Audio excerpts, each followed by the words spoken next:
আসসালামু আলাইকুম দর্শক, আপনাদের সবাইকে স্বাগত জানাচ্ছি দ্য ইনফিনিট রিপল চ্যানেলের গ্লোবাল জিওপলিটিক্স টপিকের আরও একটি নতুন ভিডিওতে। দর্শক, ভিডিও শুরুতে বলে নিই, আজকে এই ভিডিওটি করা হয়েছে 13 জানুয়ারি 2026। আমরা সবাই জানি বিশ্ব মানচিত্রের সবচেয়ে গুরুত্বপূর্ণ দেশগুলোর মধ্যে একটি হলো ইরান, যেটি আজকে জ্বলছে। গত প্রায় 3 সপ্তাহ ধরে চলা সংঘাত আজ এক চূড়ান্ত রূপ ধারণ করেছে। যা শুরু হয়েছিল সাধারণ মানুষের রুটি রুজির সংগ্রাম দিয়ে, তা আজ রূপ নিয়েছে এক ভয়াবহ রক্তক্ষয়ী সংঘর্ষে।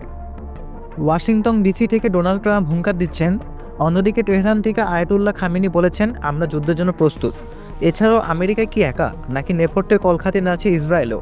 আজকে এই ভিডিওতে আমরা শুধু ওপরের খবর দেখব না, আমরা দেখব পর্দার আড়ালে ঘটনা। কেন হঠাৎ করে পরিস্থিতির নিয়ন্ত্রণের বাইরে চলে যাচ্ছে? ইলন মাস্কের স্টারলিংক কেন ইরানে কাজ করছে না? আমেরিকা কি ভেনেজুয়েলার কায়দায় ইরানেও সরকার পাঠিয়ে দিতে পারবে? এবং যদি যুদ্ধ লেগে যায়, তবে ইরানের হাটে এমন কি কোনো টুরুপের তাস আছে যা পুরো পৃথিবীকে স্তব্ধ করে দিতে পারে? চলুন দর্শক, খবরের গভীরে যাওয়া যাক। দর্শক, যে কোনো আগুনের পেছনেই বারুদ থাকে। ইরানের ক্ষেত্রে সেই বারুদ হলো অর্থনীতি। বছরের পর বছর ধরে চলা আমেরিকা কঠোর নিষেধাজ্ঞা বা স্যাংশন ইরানের অর্থনীতিকে শ্বাসরুদ্ধ করে রেখেছে। সরকার বাধ্য হয়ে জ্বালানি ও খাতের উপর ভর্তুকি কমিয়ে আনে। ডিসেম্বরের শেষে সাধারণ মানুষ এই দ্রব্যমূল্য বৃদ্ধির প্রতিবাদে রাস্তায় নেমেছিল। তাদের দাবি ছিল কিন্তু যৌক্তিক, কিন্তু গোয়েন্দা তথ্য ও মাঠ পর্যায়ের রিপোর্ট বলছে এই আন্দোলনের চরিত্র বদলে যেতে সময় লেগেছে মাত্র 48 ঘন্টা। কিন্তু সেটা কিভাবে? সাধারণ মানুষের মিছিলে হঠাৎ করে দেখা যায় মুখ ঢাকা কিছু দলকে, যাদের হাতে ছিল পেট্রোল বোমা এবং আগ্নেয়াস্ত্র। ইরান সরকারের দাবি এই গ্রুপগুলো সাধারণ আন্দোলনকারী নয়, এরা হলো দেশের বাইরের প্রশিক্ষণপ্রাপ্ত বিচ্ছিন্নতাবাদী গোষ্ঠী এবং এমইকে অর্থাৎ মুজাহিদিন ই খালক এর সদস্য, যারা সুযোগের অপেক্ষায় ছিল। একটি অর্থনৈতিক দাবিকে তারা রাষ্ট্রবিরোধী দাঙ্গায় রূপ দিয়েছে। দর্শক, এবার চলো একটু কথা বলা যাক ইসরায়েলকে নিয়ে। ইসরায়েল হচ্ছে এই পরিস্থিতির সবচেয়ে বড় সুবিধাভোগী দেশ। ইসরায়েলি গোয়েন্দা সংস্থা মোসাদ দীর্ঘদিন ধরেই ইরানের ভিতরে তাদের নেটওয়ার্ক তৈরি করছে। বর্তমানে দাঙ্গার সুযোগে ইসরায়েল কি বড় কোনো হামলা চালাতে পারে? চলুন দর্শক, বিশ্লেষণ করে দেখা যায়। বিশেষজ্ঞরা বলছেন ইসরায়েল এই সুযোগ ইরানের পারমাণবিক কেন্দ্রগুলোকে লক্ষ্য করে সাইবার হামলা বা ড্রোন স্ট্রাইক চালাতে পারে। তাদের লক্ষ্য হলো ভেতর থেকে দাঙ্গার, বাইরে থেকে ইসরায়েলি বিমান হামলা। এই দুয়ের চাপে ইরানকে তাসের ঘরের মতো গুড়িয়ে দেওয়া। ইসরায়েল হয়তো সরাসরি যুদ্ধে নামবে না, কিন্তু তারা ইরানের ভেতরে বিদ্রোহী গোষ্ঠীগুলোকে অর্থ ও অস্ত্র দিয়ে সাহায্য করছে বলে তেহরান জোর দাবি করছে। এবার চলুন দর্শক, কথা বলা যাক ডিজিটাল যুদ্ধক্ষেত্র ব্যাপারটা নিয়ে। আধুনিক যুদ্ধ এখন আর শুধু মাঠে হয় না, হয় আকাশে এবং ইন্টারনেটে। ইরান সরকার বিক্ষোভ নিয়ন্ত্রণ করতে দেশ জুড়ে ইন্টারনেট শাটডাউন করে দেয়। এর জবাবে আমেরিকা এবং পশ্চিমা বিশ্ব ইলন মাস্কের স্টারলিংক স্যাটেলাইট ইন্টারনেট ব্যবহার করে ইরানে আন্দোলনকারীদের কানেক্টিভিটি দেওয়ার চেষ্টা করে। কিন্তু এখানেই ঘটে আসল ঘটনা। আমেরিকা ভেবেছিল তারা সহজেই ইরানের সাইবার দেয়াল ভাঙবে, কিন্তু 13 জানুয়ারি পর্যন্ত পাওয়া খবরে দেখা যাচ্ছে স্টারলিংকে ইরান সেভাবে কাজ করতে ব্যর্থ হচ্ছে। কিন্তু কারণটা আসলে কি? ইরান গত এক দশকে রাশিয়া ও চীনের সহায়তায় শক্তিশালী গ্রাউন্ড বেসড জ্যামিং টেকনোলজি তৈরি করেছিল। তারা নির্দিষ্ট ফ্রিকোয়েন্সিতে শক্তিশালী জ্যামার ব্যবহার করে স্টারলিংকের সিগন্যাল অকেজো করে দিয়েছে।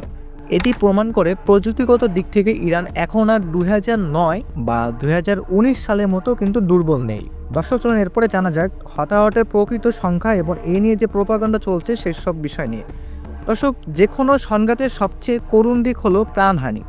আন্তর্জাতিক মিডিয়া এবং মানবাধিকার সংস্থাগুলোর রিপোর্ট অনুসারে এখন পর্যন্ত নিহতের সংখ্যা প্রায় 2000। তবে এখানে একটা কিন্তু আছে, আর সেটা হলো পশ্চিমা মিডিয়া যা দেখাচ্ছে না, তা হলো এই নিহতদের মধ্যে একটি বড় অংশ ইরানের পুলিশ এবং বাসিস বাহিনীর সদস্য।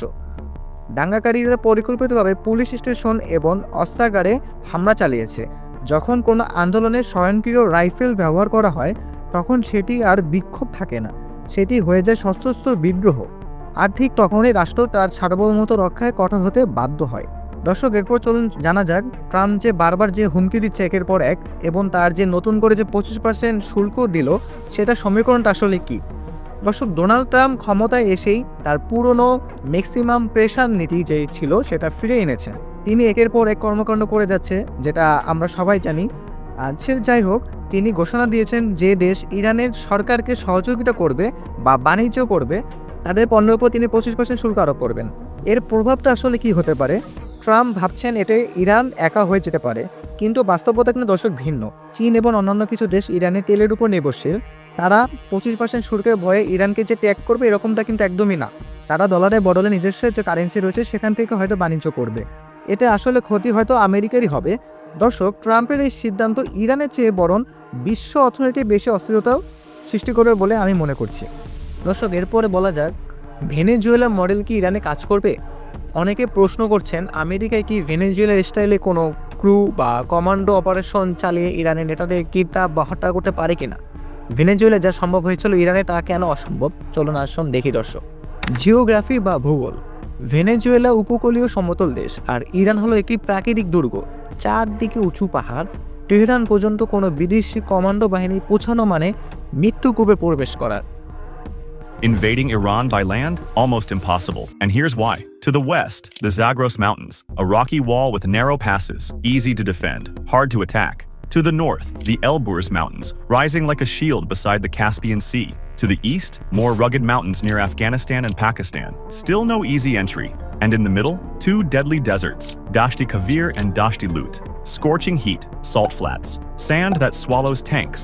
Mountains, deserts, bottlenecks. Iran is a natural fortress, and that's why invading Iran by land is a military nightmare.